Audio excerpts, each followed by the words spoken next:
In this special episode of A Drier Dose of Disney, Jared shares with us his secret butterbeer recipe.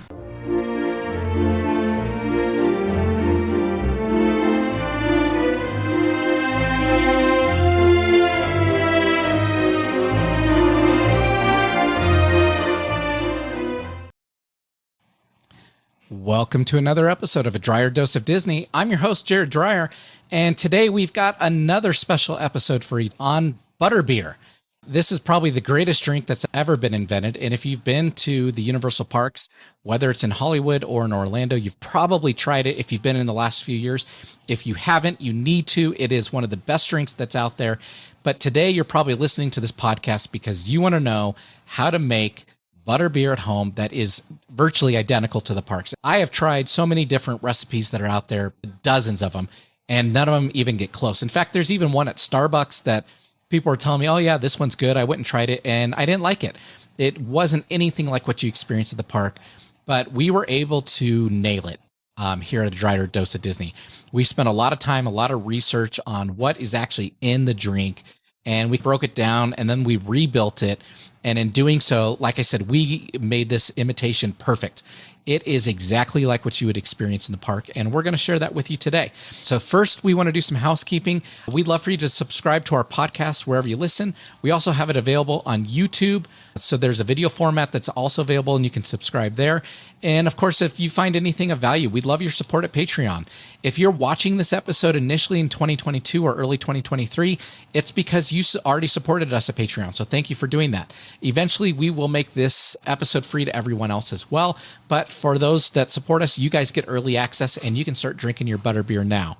So let's first start talking about what is butterbeer, where did this whole thing start, and what does it actually taste like? If you're not familiar with Harry Potter and the Wizarding World of Harry Potter by J.K. Rowling, it's a series of books. There are 7 books. They're actually on my bookshelf down here behind me. You can't see them because they're behind the chair, that talk about a young wizard. His name's Harry Potter. He gets selected to go to Hogwarts School of Witchcraft and Wizardry, and he does 7 years there. And that's what the wizards and witches do to become fully certified as wizards and witches. And it's completely hidden to what they call the muggles, the rest of the human world. And we don't get to see it. So they're doing stuff around us all the time that we are completely oblivious to, including they have their own places like Diagon Alley and Hogsmeade, which are towns and areas of commerce where they can buy stuff and whatnot. But they've got butterbeer. So they've got bars. They've got the Three Broomsticks, which is one of the restaurants there that they actually have out at Universal that you can go to that serves butterbeer. So Harry and his friends all drink this butterbeer. They're underage, so it's not alcoholic, obviously. Of course, with our recipe, you can make it alcoholic. We'll talk about that. But they don't give a great description in the books what it tastes like. So when Universal created the Wizarding World of Harry Potter at their parks, they took liberty. They decided what they thought butterbeer should taste like. They did a great job. It's actually very good. It's very sweet. Most people that have tried it have said it's probably the best drink they've ever had. And it comes in 3 different varieties at the Universal Park. So it comes in a frozen variety, which is probably the most popular. That's the one that most people drink. They have a regular variety that's not frozen. It's just a normal liquid with the topping on top, which is my least favorite. And then they have a hot version, which is actually probably the best one. It's phenomenal. But being that the parks are in California and Florida, usually the weather is already warm out. So you may not want a hot beverage. But if it's ever a cool day or you think I want to try it, I like hot beverages, the hot one is phenomenal. So you definitely want to try that. I will say in the hot sun out there in Orlando, the frozen one's going to cool you off the best. It's obviously the best tasting. It's our go-to one. We like the consistency. We like the thickness. We like that the topping, there's a cream topping on top that we'll describe in a minute. It sits on top of it. It's hard to mix in. As you try to mix it, it'll mix in a little bit. But there's definitely 2 parts to the drink. You're trying both of them. They're great. It's really good if you're in a long queue. So I recommend if you go to Orlando and you're going to Islands of Adventure, you have Hagrid's Motorbike, which is an outside queue. That's the place you want to be drinking a butterbeer while you're waiting in line because it's so hot. So couple tips to the butterbeer when you go to get it. The stands, the carts, they're big and red. They have a big barrel on them. You can't miss them. They have 2 sides. So this is a tip that just astounds me and amazes me. People don't realize that there are 2 sides to this cart. You don't know how many times I've walked up and I see a line of 10 or 12 people on one side waiting for Butterbeer. And the other side, the workers are just standing there. No one's going through that side. The line is empty. I will make a beeline, go to that side. And usually when they see me go, 4 or 5 people will jump over there. Universal is different than Disney in the sense that their employees are all great. They're all very nice. They aren't going to go to the other side of the line and say, hey, come over here, like Disney would. So there is a chance that when you see those carts, check both sides, you could get a really short line. Okay. Outside of that, the hot Butterbeer is very difficult to find. So at those stands, you can only get the frozen and you can only get the liquid. The hot one is amazing. It's usually only available in the quick service restaurants like the Leaky Cauldron or the Three Broomsticks. None of the barrel stands have it. And then there's a little tap area out in Diagon Alley. It does not have it. So if you want the hot one, you're going to have to go into the Three Broomsticks or into the Leaky Cauldron to get that. Okay. So let's describe what it tastes like. So when you're thinking Butterbeer, I know initially I was like, I don't want anything that tastes like butter. It tastes more like butterscotch. So it's not going to taste like your normal yellow butter. It's going to taste like butterscotch. It's very sugary. So if you have any issues with sugar, I would say stay away from it. We have friends that have a daughter who's diabetic. When we make our home version, we always tell her dose up before you come because ours is also extremely sweet and very sugary. All versions, so whether it's hot, the regular liquid, or the frozen, they all have a whipped topping on it that makes it even better. Like I said, it doesn't dissolve in the drink very well, so you get a chance to sample that. It is a high-calorie drink. You do not want more than one of these in a day. As a matter of fact, it's so sweet, you probably couldn't handle drinking more than one in a day. We even try to share them between 2 people just because it's enough that you probably don't want to do it all yourself. Please note, I will give you a fair warning. If you are in a hot climate, so whether it's California or Florida, if it's hot out, that frozen one will give you a brain freeze very quickly. So what we have found is the hotter it is, the quicker and more intense brain freezes hit. On a cooler day, if it's in the 70s or whatnot, you can probably get away with it pretty easily. On those hot 90-degree days, that brain freeze is going to hit you really hard. So keep that in mind. Next, they don't complement food very well. So if you're the type of person that likes to pair things, you're saying, I want this with my dinner, it doesn't complement food very well. So if you go to the Leaky Cauldron or the Three Broomsticks to eat a meal, you're usually going to get the like shepherd's pie type thing, or you're going to get the rotisserie chicken or the spare ribs. It doesn't go well with that. No, it's a great dessert drink. It's great for having fun out in the park, walking around. It does not go well with food. Get a soft drink, get a water, save your money there. You can get it when you get back out.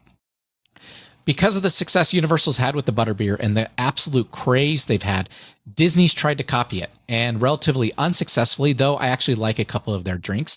Disney has come out with their own version, so they've got LeFou's Brew at the Magic Kingdom in Orlando. It's in the back by Ariel's, the ride, the Little Mermaid ride. There's a little town back there behind Beer, I guess, where they have a bar back there where you can go get LeFou's Brew. And that one's an apple-based frozen drink with a marshmallow and I think mango type topping on the top. That one's very good. I like that one as well. Butterbeer is just better. It's much more sweeter. It's butterscotch. It tastes better. They also at Disney have Star Wars Land. So out at Hollywood Studios or at Disneyland, both of them have Star Wars Land, and they've actually got a couple drinks in there. So they've got the milks, the blue milk and green milk, which actually I like. My wife does not. They also have one at their stand where they do the Ronto roasters and stuff out in Disneyland. That drink's actually really good. It's like a passion fruit type drink, and it's got great flavor, but it's not frozen. It's very different than Butterbeer. And then in Animal Kingdom, out in Orlando, in the Pandora Land, they've got a frozen drink out there at a little stand right outside of the Flight of Passage ride. And that one's a pear-based drink, and it's very tart, but it's got the boba in the bottom with some fruit juices in those. And it's a good rendition. It's very different. It's extremely different from Butterbeer. I can't compare it to that. And it's a great drink. I like that one. All in all, Butterbeer is a dessert. It is sweet. It is great. It is one of the best drinks I've ever had. Okay. Like I said, I've been online. I've checked out thousands of different recipes. Well, maybe not thousands, at least hundreds of different recipes. And though I haven't tried them all, I've read through them all. A lot of them are very similar. They're not the same. They are not the same, but we did crack it. Okay. And you don't have to just take my word for it. We actually had friends come over. My daughter had a Harry Potter birthday party. They all tried it. All of our friends who go to Disney as often as we do, they have said this is the exact same drink. All of her friends, one of which who had just gotten back, said this is the exact same drink. So trust me when I say this is as close as they get. Okay. It's not difficult to make. It doesn't make a lot, and I'm going to walk you through that here in just a second. But it's not difficult to make. You are going to break it up into two pieces, into the drink portion, so the frozen portion, which is we do making it as a frozen drink. And then you have the topping portion. Okay, so you're going to make those separately. The one batch, so basically I'm going to walk you through a recipe. The recipe makes one batch. It does 3 6-ounce drinks, basically. Okay, and you're going to get, and that's of the frozen piece, you're going to get about 6 ounces of frozen beverage for 3 different cups out of the frozen piece. And then you can put topping on top of it and get it up to about 8 ounces. Of course, if you need more than that, you're going to need to make multiple batches. Know that we did purposefully make the topping more. It goes further than the frozen part. And the reason is a lot of people like to just spoon it and just have it.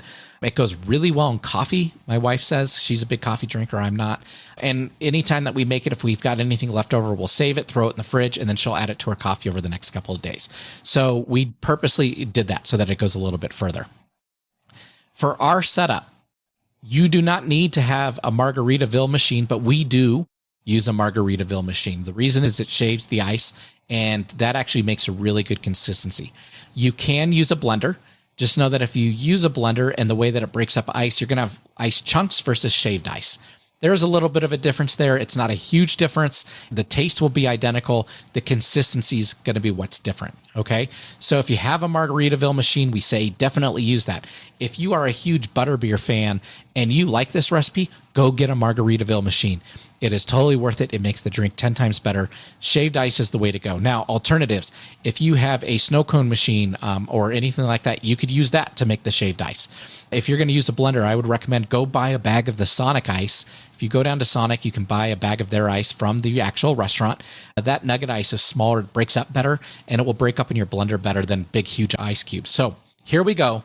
Without further ado, here is the recipe that we have created at A Dryer Dose of Disney for our Butterbeer. First, we're going to talk about the drink portion, so the frozen portion. That starts with a 12-ounce can of cream soda. Okay, we buy the generic version from Walmart. That one works just fine. I would imagine any cream soda would work. Almost every recipe you see out there starts with the base of cream soda. That's their problem, is they stop with the base of cream soda. There are things you need to add to this to make it taste right. So start with a can of cream soda. Number 2, we add in a 1/4 cup of brown sugar. That will make it obviously sweeter. That definitely helps with the consistency and the flavor and the look, but a 1/4 cup of brown sugar. Next, 1/2 teaspoon, so this is the small one, 1/2 teaspoon of rum flavor. Now, if you wanted to make it alcoholic, I would recommend you could add a white rum in lieu of this. You could take that out and put in a couple shots of white rum, and that would work just fine because it's going to have the same flavor. So we add a 1/2 teaspoon of the rum flavor, or again, you can remove that and put in a couple shots of white rum. Next, a 1/2 teaspoon, again, the small one, of butter extract. And this was a thing I didn't know existed until I started playing around with this recipe and found somebody online talking about it, and I went to the store and found it. But just like vanilla or all the other condiments, the little syrups, there's one called butter extract that you can get. So a 1/2 teaspoon of butter extract. Next, 3 tablespoons. So these are the bigger ones. And by all means, let them overflow. You can go as much as you want. You want the butterscotch sundae syrup. And I'll put up a graphic to show you this if you're on YouTube. But you want the butterscotch sundae syrup. I've heard a lot of people talk about using caramel. Caramel doesn't taste the same. The butterscotch is what makes this flavor really kick and really taste like the one in the park. You want to find butterscotch sundae syrup, okay? Do not do butterscotch syrup like what Starbucks has. Starbucks uses, they have like a liquid version. That's not going to taste the same. You want the sundae syrup. You want the kind, if you go find the Hershey's chocolate next to the ice cream, you want the one that's right next to that. That's the sundae syrup, the butterscotch. It's thicker. It's got a better consistency and a better flavor. It's a stronger flavor. So you want 3 tablespoons of that. You can overflow them if you want, but we put 3 into this drink mix. And we mix it together. So that's it. So you've got the can of cream soda, 1/4 cup of brown sugar, 1/2 teaspoon, the small one, of rum flavor, 1/2 teaspoon, the small one, of butter extract, 3 tablespoons, the big ones, of butterscotch sundae syrup, and we blend it all together.